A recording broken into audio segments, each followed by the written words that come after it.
Hello friends, भारतीय दंड संहिता की श्रृंखला में आपका स्वागत है। मैं सत्येंद्र एक बार फिर भारतीय दंड संहिता की धारा 85 और 86 पर चर्चा करने वाला हूं। दोस्तों, हम जानेंगे कि भारतीय दंड संहिता की धारा 85 और 86 में किस प्रकार का उपबंध है और भारतीय दंड संहिता की धारा 85 और 86 में यदि कोई व्यक्ति मादक पदार्थ का सेवन किए है तो उसे किस प्रकार आपराधिक दायित्व से मुक्ति प्रदान की गई।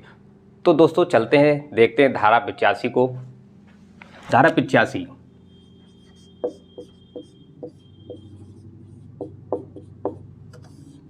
धारा 85 दोस्तों, धारा 85 के अनुसार कोई बात अपराध नहीं है जो ऐसे व्यक्ति द्वारा की जाती है जो उसे करते समय मतता के कारण दोस्तों ध्यान रखिएगा, मतता के कारण उस कार्य की प्रकृति या जो कुछ वह कर रहा है दोषपूर्ण है, विधि के प्रतिकूल है, जानने में असमर्थ है, लेकिन तब जब यह मादक पदार्थ उसकी इच्छा के विरुद्ध दिया गया हो। तो दोस्तों हमने देखा कि कोई बात अपराध नहीं है जो ऐसे व्यक्ति द्वारा की जाती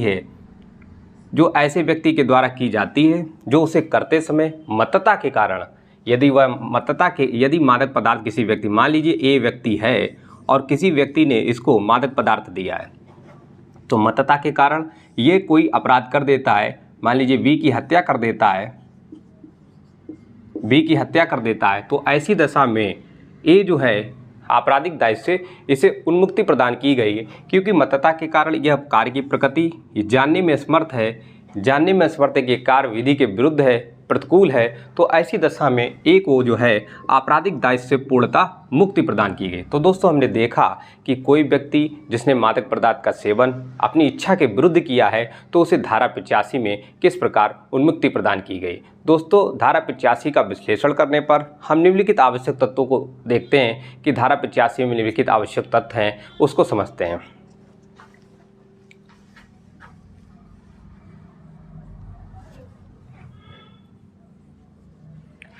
दोस्तों धारा 85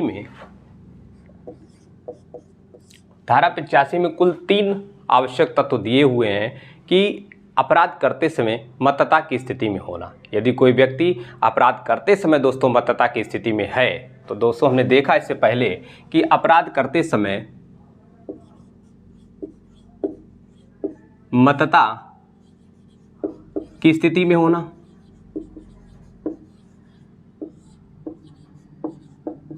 तो हमने दोस्तों देखा कि जो अपराध करते समय मतता की स्थिति में होना चाहिए। दूसरा दोस्तों ये है कि मतता के कारण वह कार्य की प्रकृति, मतता के कारण क्या है दोस्तों कि कार्य की प्रकृति को जानने में असमर्थ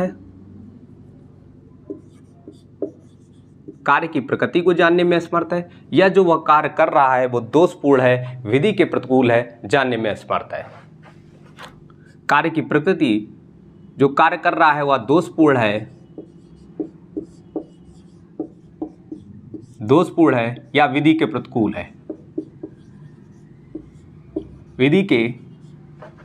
है,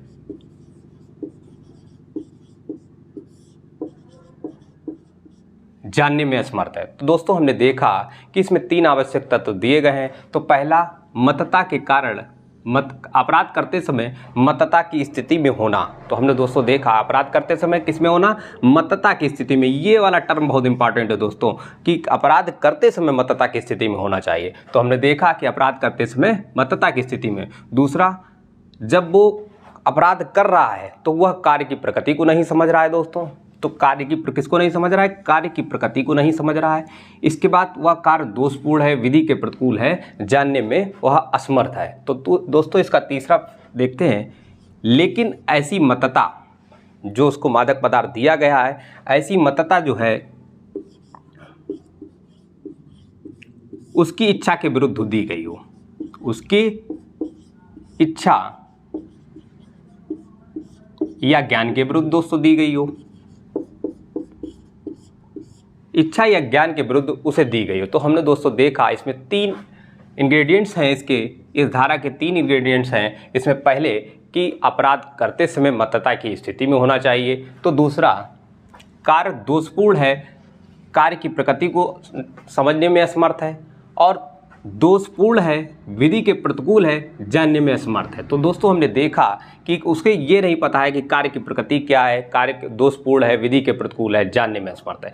लेकिन तीसरा तत्व तो ये है कि जो मतता उसको हुई है, वो जो मादक पदार्थ उसे दिया गया है, वो मादक पदार्थ उसकी इच्छा के विरुद्ध दोस्तों दिया गया होना चाहिए, उसकी इच्छा के विरुद्ध दिया गया होना चाहिए। दोस्तों हमने देखा कि यदि उसकी इच्छा के विरुद्ध किसी ने मादक पदार्थ दिया है तो वह आपराधिक दायित्व से पूर्णतः मुक्त होगा।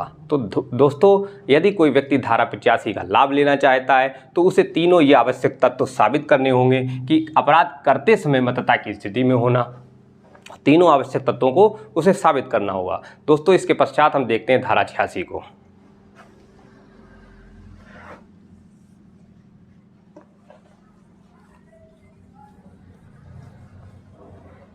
दोस्तों धारा 86 के अनुसार यदि किसी व्यक्ति ने मादक पदार्थ का सेवन स्वयं किया है तो दोस्तों हम इसमें देखेंगे कि धारा 85 जो है अस्वैच्छिक मतता से संबंधित थी और धारा 86 जो है स्वैच्छिक मतता से संबंधित है। तो इसको हम जानेंगे दोस्तों धारा 86 में क्या उपबंध है। तो धारा 86 के अनुसार यदि किसी व्यक्ति ने स्वयं मादक पदार्थ का सेवन किया है, स्वयं मादक पदार्थ का सेवन किया है तो कानून इसके बारे में यह मान लेगा कि उसे उस कार्य की प्रकृति और परिणामों के बारे में उसी प्रकार जानकारी है यदि उसने उस मादक पदार्थ का सेवन ना किया होता तो होता। तो दोस्तों ये धारा क्या कहती है? ये धारा कहती है, ये धारा स्वैच्छिक मतता से संबंधित है। धारा 86 स्वैच्छिक मतता से संबंधित है। यदि किसी व्यक्ति ने मादक पदार्थ का सेवन स्वयं किया है दोस्तों तो कानून उसके बारे में यह अनुमान लगाता है, ये मान लेगा कि उसे उस कार्य की प्रकृति और परिणामों के बारे में उतनी ही जानकारी है यदि उसने मादक पदार्थ का सेवन ना किया होता तो होती। तो दोस्तों हमने देखा, तो दोस्तों अगर धारा 86 में स्वैच्छिक मतता से संबंधित है, स्वैच्छिक मतता के आधार पर अभियुक्त व्यक्ति को आपराधिक दायित्व से उन्मुक्ति प्रदान नहीं करती है। तो दोस्तों सवाल यह उठता है, क्वेश्चन यह उठता है कि यदि किसी व्यक्ति को स्वैच्छिक मतता के आधार पर आपराधिक दायित्व से उन्मुक्ति नहीं मिलती है तो फिर तो यह तय होता है कि आपराधिक धारा 86 को इस भारतीय दंड संहिता के जनरल एक्सेप्शन में रखने का क्या लॉजिक है। तो दोस्तों हमने देखा कि धारा 86 को जनरल एक्सेप्शन में रखने का लॉजिक है। दोस्तों धारा 86 के अनुसार दोस्तों धारा 86 में हम देखते हैं कि दोस्तों धारा 86 में यदि किसी मतता के कारण जो स्वैच्छिक मतता व्यक्ति, मान लीजिए ए जो है स्वैच्छिक मतता के आधार पर इसे आपराधिक दायित्व से उन्मुक्ति नहीं मिलेगी और ये स्वैच्छिक मतता के आधार पर अगर हत्या का अपराध कारित कर देता है तो दोस्तों हमने देखा कि स्वैच्छिक मतता के आधार पर हत्या का अपराध कर देता है तो हत्या के अपराध के लिए दोस्तों आशय की अवधारणा होनी चाहिए। यदि मतता में रहते हुआ व्यक्ति और दोस्तों अभियोजन पक्ष जो है, मान लीजिए अभियोजन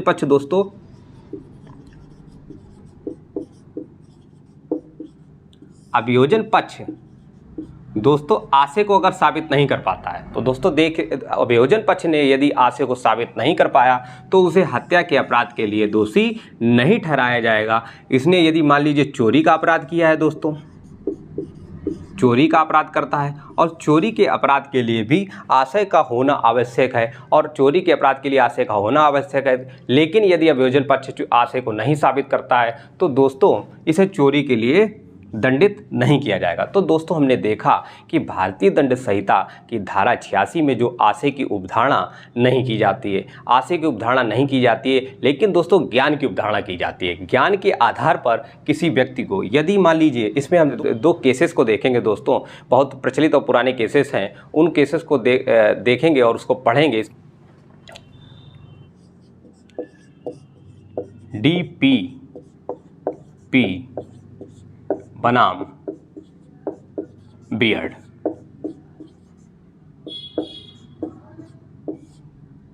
तो दोस्तों DPP बनाम बियर्ड के मामले में दोस्तों क्या हुआ कि बियर्ड जो था वो एक गेटकीपर था। दोस्तों बियर्ड जो था वो क्या था? वो एक गेटकीपर था।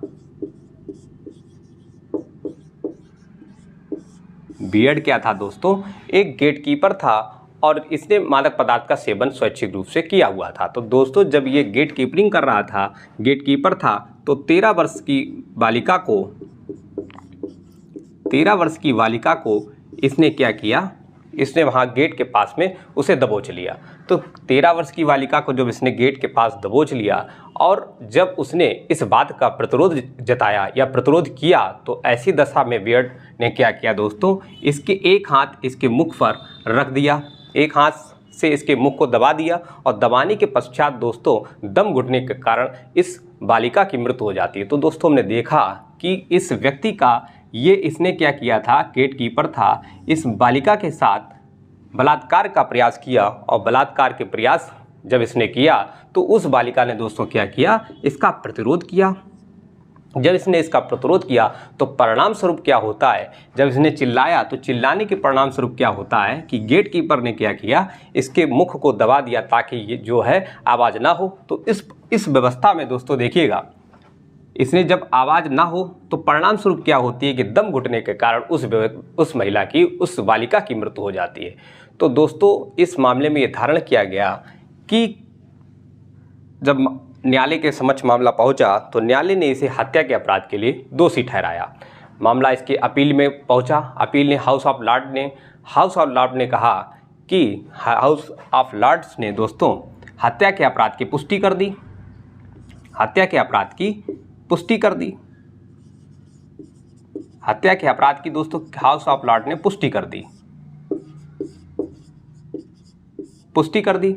और पुष्टि जब दोस्तों इसने कर दी तो न्यायालय ने, हाउस ऑफ लॉर्ड ने कहा कि जो बियर्ड का जो काम था उस मुंह दबाने के परिणाम स्वरूप उसे इस बात की जानकारी थी कि मुंह दबने से उस महिला की, उस बालिका की मृत्यु हो सकती है। तो ज्ञान के आधार पर धारा 86 के अंतर्गत ज्ञान के आधार पर ऐसे व्यक्ति को हत्या के लिए दोषी ठहराया गया। तो दोस्तों इसी के पश्चात हम एक और केस देखेंगे।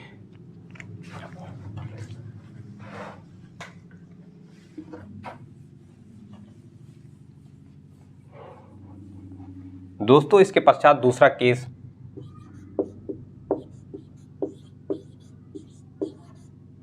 वासुदेव बनाम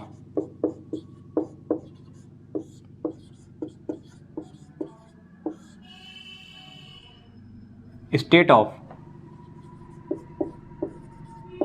पेप्सू। तो दोस्तों इसका दूसरा मामला वासुदेव बनाम स्टेट ऑफ पेप्सू जो है, इसको हम देखेंगे और इस मामले में इसका घटनाक्रम क्या था इसको भी हम समझने का प्रयास करते हैं। तो दोस्तों जो वासुदेव था वो एक सेवानिवृत्त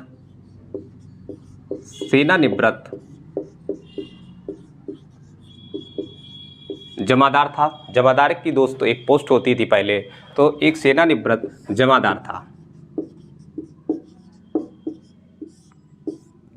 था और यह एक और उसके ऊपर दोस्तों एक किशोर की हत्या का आरोप लगा था।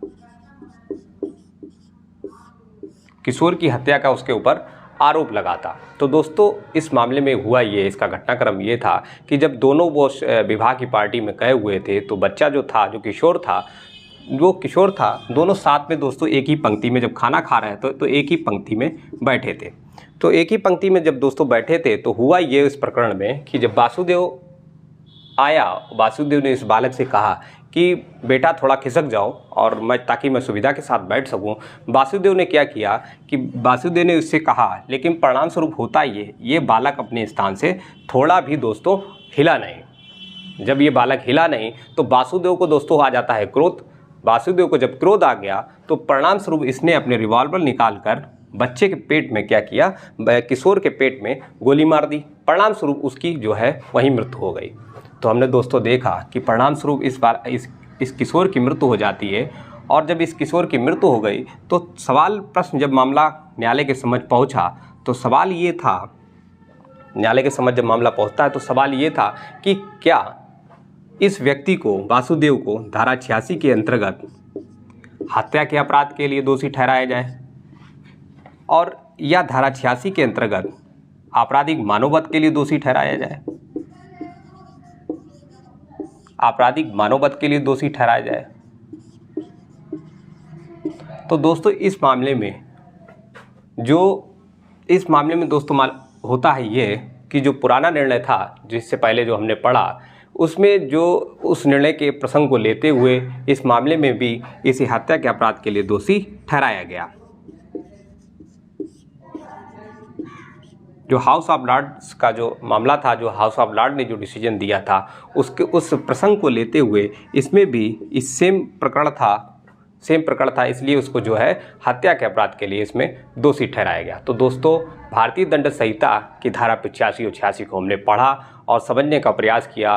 दोस्तों, दोनों केस बहुत इंपॉर्टेंट हैं। कई बार PCSJ और APO की परीक्षा में इसको बार बार रिपीट किया जाता है। ये दोस्तों, यदि हमारी क्लास आपको पसंद आती है तो आप प्लीज़ लाइक करें, सब्सक्राइब करें एंड शेयर करें।